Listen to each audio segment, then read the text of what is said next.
Elektromobil buyuk. Bu haqida sizlarga to'liq ma'lumot beraman. Ko'pchilik so'radi. Video yoqqan bo'lsa bitta like bosamiz, hamda elektrga qiziqayotganlarga yuborib qo'yamiz.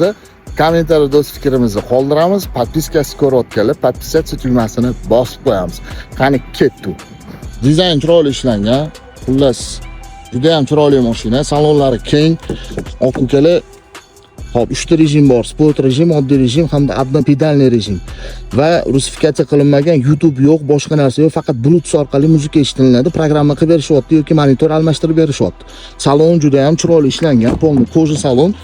Orqalari ham keng, bagaji xullas juda ham keng, faqat zapaska yo'q, domkrat yo'q.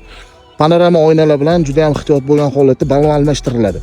Undan tashqari bitta zaryad bilan yozgi periodda 300-350 km yurilyapti, qishki periodda 150 dan 200 km gacha yurilyapti. Yurishga bog'liq hamma narsa.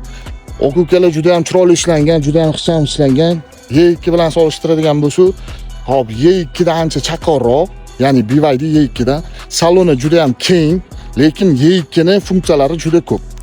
Bu taksi uchun juda ham qulay mashina. Juda ham qulay. Men afsuslanmadim, faqat bitta shu xatosi, zaryadkani juda ham uzoq olar ekan, 1,5 soat, 2 soat. Bitta shu narsa meni qiynayapti. Joninglar sog' bo'lsin.